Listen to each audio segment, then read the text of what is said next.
Hello, welcome to Chess Comedy Books 29. I'm James Pratt, and I'm going to look at books written by a couple of chaps, both called Winter. This is a pretty tenuous link, but for all of that. William Winter has been profiled, I think, by British Chess News. So if you want to know in more detail, get on to British Chess News, run by my colleague, my friend, John Upham, and you'll get some biographical detail, which I'm not going to give you now. This book was written in conjunction with Ernest Klein. It is about the Anglo-Soviet radio match of 1946. It may as well be 1846, quite frankly. England at that time didn't really have many players of note, not really. So the match, which is nevertheless very interesting and good for the English, because, well, this book is a record of an event which brought together Great Britain and Soviet Russia. Well, the war just ended, and they were supposed to be, I've often wondered about this, our allies. It is a pleasant duty to express on behalf of the British team our appreciation and thanks to all who helped. We are grateful to Cable and Wireless Limited for lending us the cables exchanged between London and Moscow, which provided much valuable information. Well, how about that then? Various dignitaries making speeches. Looks like Eamon Andrews, I'm sure it isn't. And there's Botvinnik, not wearing a tie. It's a bit slovenly, isn't it? An article about chess in the Soviet Union. And here is the audience in Moscow. Probably the audience in Moscow is stronger than the English team, but I'm not showing much patriotism in saying that, am I? There you are. There are all the demo boards. I dare say they have to move the pieces either by hand or using poles or something. Nothing wrong with that. I quite like the old demo boards.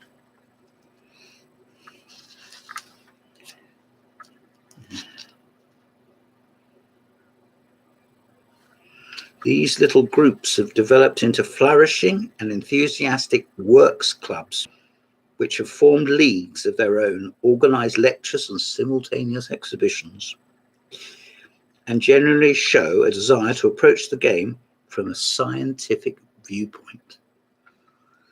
I don't really know if that statement stands up. So far, so good, but there are other features which are by no means so encouraging. Oh dear. In the first place, all the leading British players are at least middle-aged, some considerably more than that.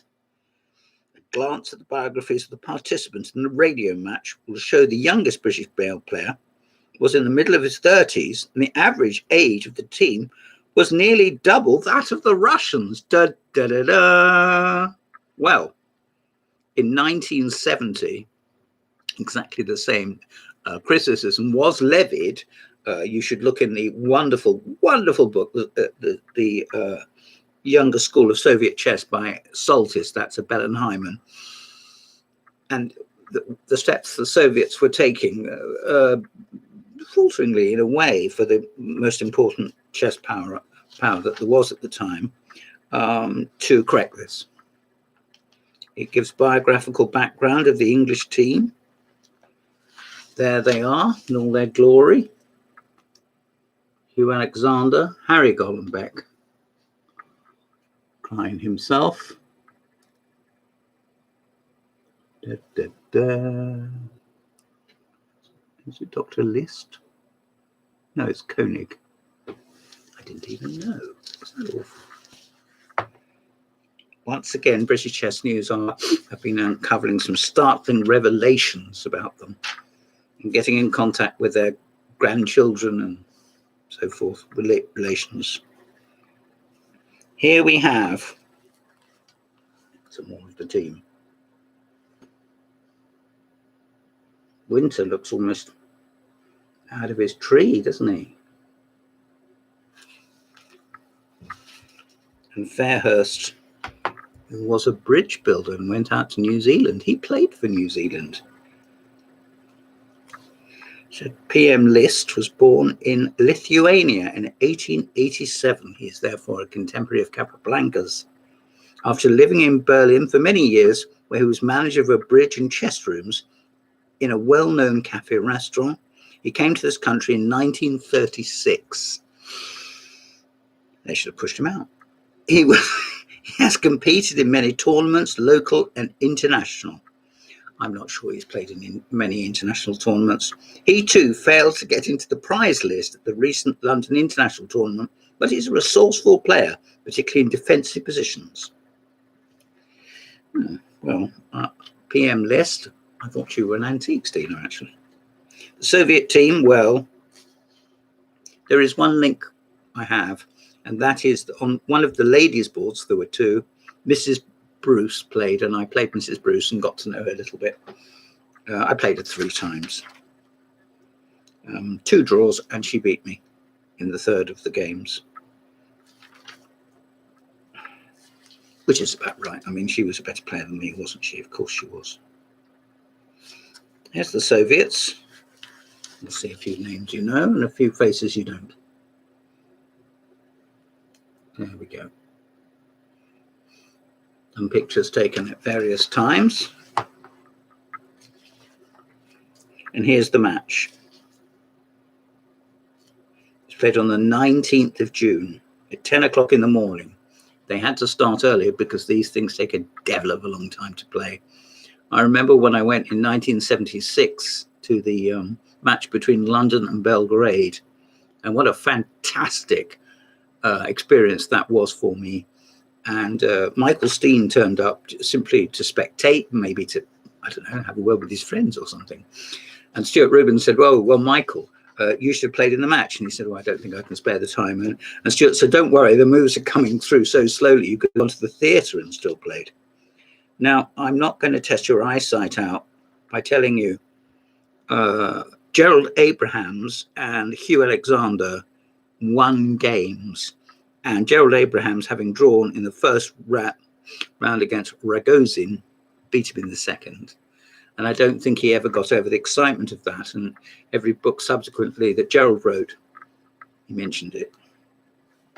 As you can see, and I've said this so often, haven't I? The printing is a bit small. It's in English descriptive notation. But I think it's an excellent record of a jolly good match. If you see this on the front of any books, it's a Pitman. Give it your time. I really like it.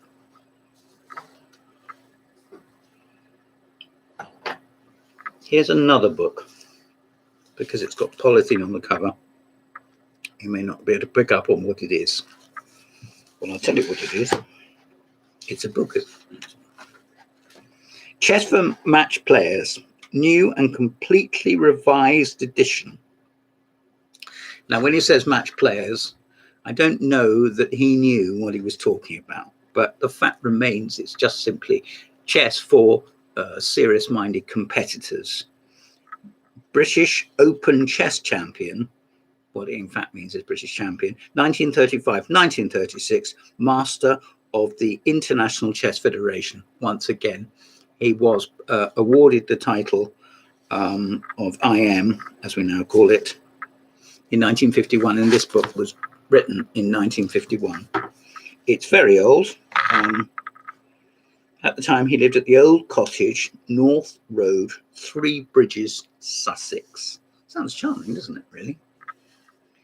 This is a book dealing with all aspects of the game, and it's still something which occasionally gets referred to. There. It has single columns, and I really like it. You can get some fun out of this. It's not advanced.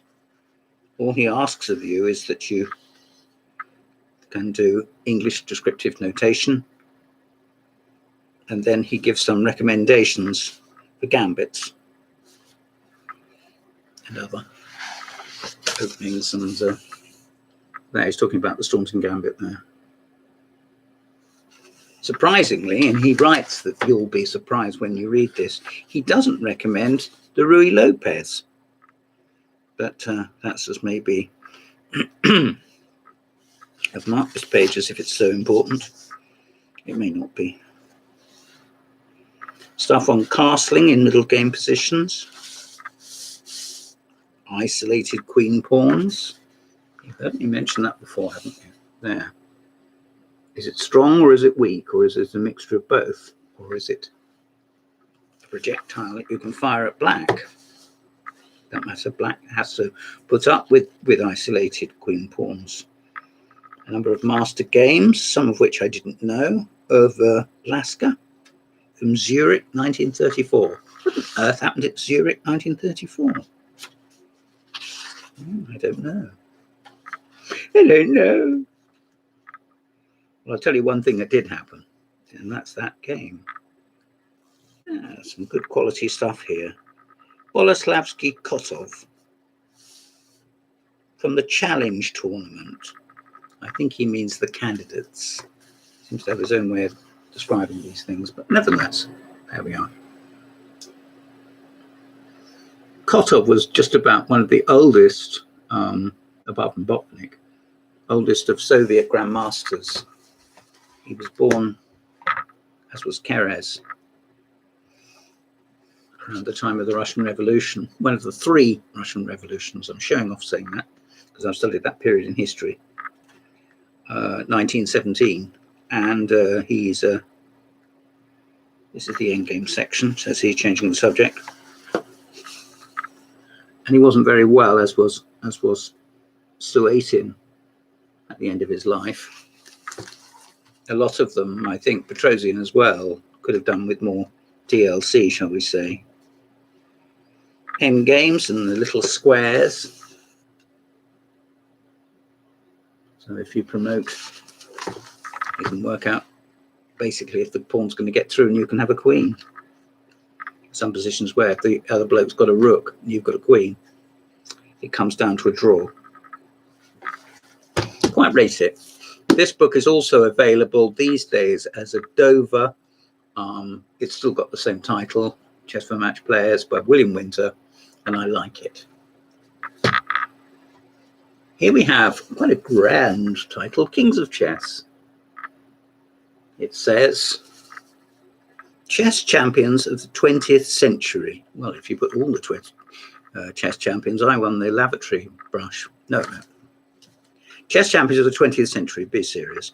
Lasker, Capablanca, Alekhine, Erver, and Botvinnik. Well, if the devil could cast his net. And this is by, as I said, William Winter. In this book, 5 world champions defend their titles against some of the greatest chess masters of our century. In 51 brilliant games, Lasker, Capablanca, Alekhine, Erver, and Botvinnik battle the challengers Marshall, Tarrasch, Janowski, Bogliubov, and others. In other words, it's a who's who. And the book is pretty good. It's not something I have given a lot of time to, or for me, I hear you, chorus, but I haven't. But I'm sure, do you know who this is? Looking serene. Capablanca.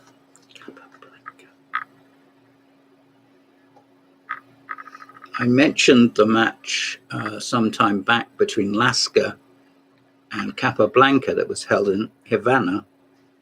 Lasker travelled a very long way, and he wasn't a young man, to play Capablanca in his homeland. Capablanca won 4 games and 10 were drawn. But the point is that Capablanca claimed publicly that he never had a lost position.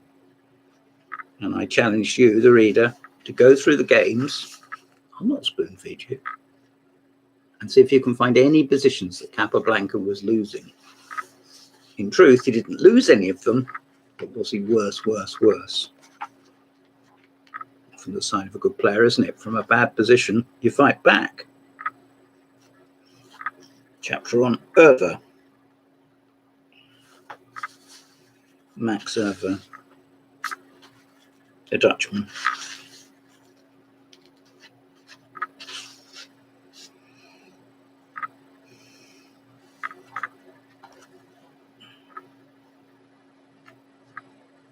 Just to give you a flavour of the book, single columns, English descriptive notation. It's not a chatty book, but it's straightforward, and I would recommend it to any club player, not for children, not for the strongest of all, but I would think it'd give you a pleasant overview. The last book I'm going to show you is also by somebody called Winter. Those three were by Willie Winter. Well, this is by Edward Winter. As you can see on the cover, Capablanca, Alekhine, and Lasker. Lasker chomping away at the usual cigar. Perhaps that's why he agreed to play in Havana, so as he can get some smokes. Actually, that's quite a point. This is a series of little literary corrections and articles by Edward Winter, no relation of William, I'm sure. He now lives in Switzerland, and he is a very, I think the word is a stringent critic. I have been criticised by him. In fact, I'm criticised by him in this book I'm not about to read it out to you. Several masters here. Frank Marshall looking, well, a bit pensive maybe. Look at that. Look at Reti. I mentioned Reti when I was going through the Hungarian players, didn't I? And up here, who's that? Do you know what? I don't know. Let me look. It is Ernst Grunfeld. Oh, there's lots to thank him for. The Grunfeld defence is riding high. And here is Gligorich.